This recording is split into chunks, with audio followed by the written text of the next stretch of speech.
potestades militares para saber si tenía dominio de la organización sobre las Fuerzas Armadas, para saber si tenía mando sobre las Fuerzas Armadas, para saber si podía ordenar a las Fuerzas Armadas asesinen personas. Estas tres potestades son la potestad de declarar la guerra con autorización del Congreso y celebrar la paz. Esa es la primera potestad, que por cierto existe en todas las constituciones del Perú, desde 1823 a la actual. La segunda potestad, que recién nace con la Constitución del 79, es la potestad de presidir el sistema de defensa nacional, que es la clave en este caso.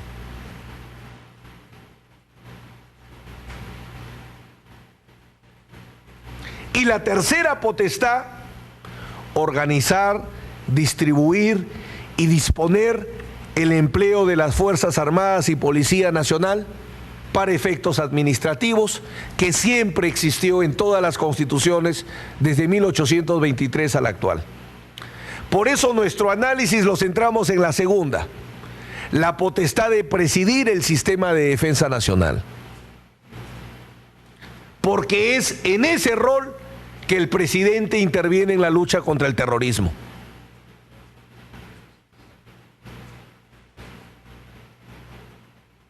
¿Por qué participa el presidente en la lucha del Perú contra el terrorismo? Porque tenía la potestad de presidir el sistema de defensa nacional. Esa es la clave para entrar a este caso.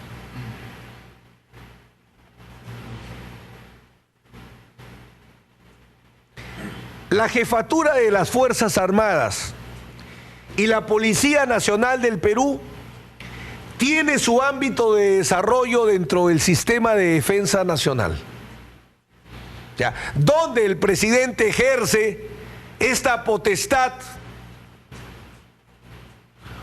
su jefatura, donde el presidente ejerce su jefatura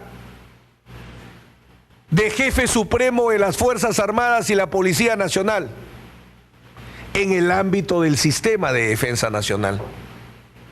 Por eso es que planteamos sistema de defensa nacional, presidente de la República, jefe supremo de las Fuerzas Armadas.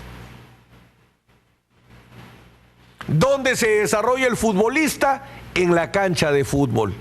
¿Dónde se desarrolla el jefe supremo de las Fuerzas Armadas y la Policía Nacional del Perú? Dentro del sistema de defensa nacional.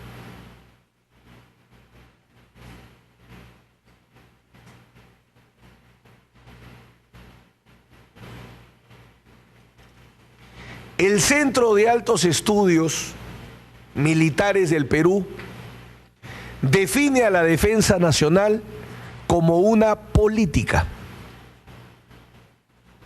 que garantiza la seguridad integral del Estado peruano.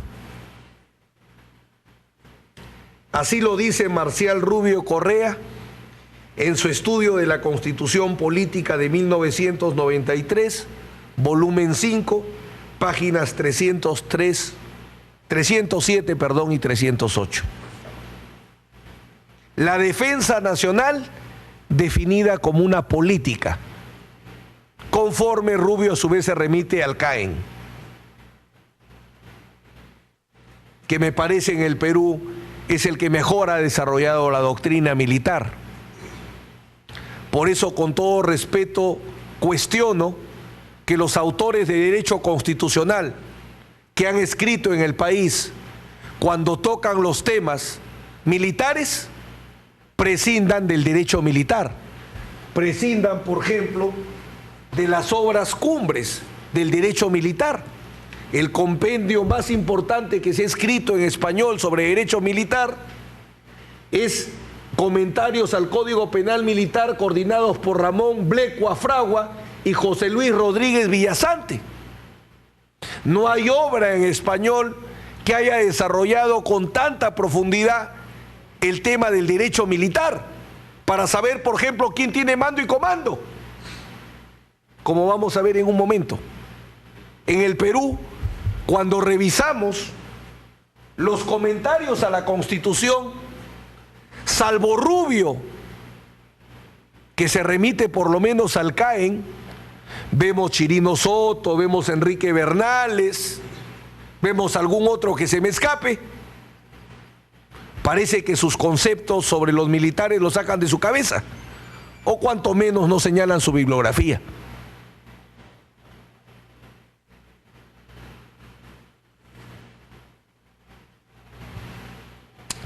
La defensa nacional es la política que el gobierno adopta para lograr la seguridad integral del Estado. Vuelvo a insistir, defensa nacional es una política. Dice el CAEN que hay dos grandes políticas que sigue el Estado: la política del desarrollo y la política de la defensa nacional.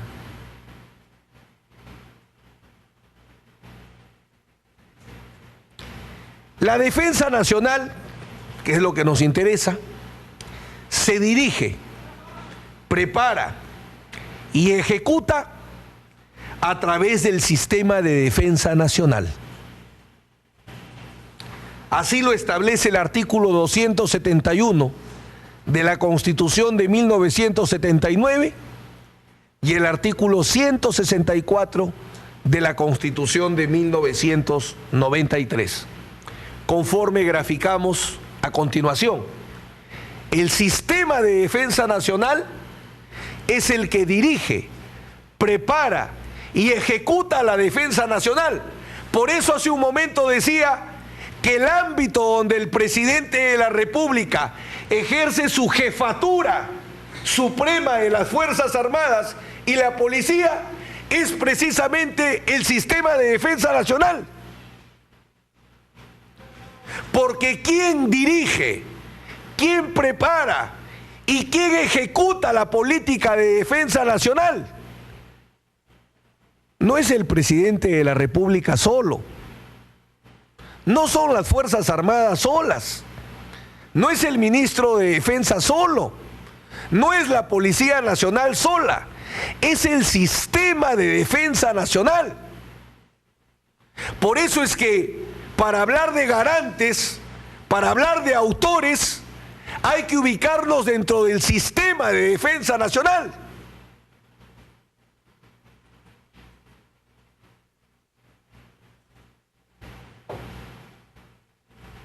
El presidente de la República preside el sistema de defensa nacional, como hemos dicho. Así se establece en el artículo 273 de la Constitución de 1979 y en el artículo 164 de la Ley Fundamental de 1993.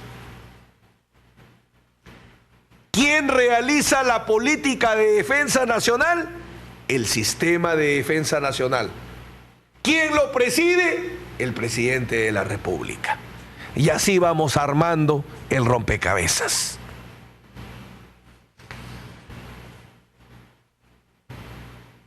El sistema de defensa nacional está formado por un conjunto de organismos públicos. De los sectores, también llamados dominios, social, político, militar y económico, que son los que diseñan, planifican, ejecutan y controlan la política de defensa nacional. En otras palabras, el sistema de defensa nacional se desarrolla en 4 dominios que hemos graficado en el cuadro que les presentamos y que ha sido objeto de discusión por parte de los testigos y la prueba documental.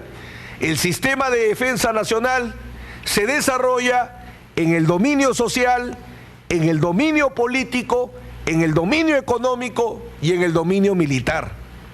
Nosotros para este caso estamos trabajando con el dominio político y el dominio militar.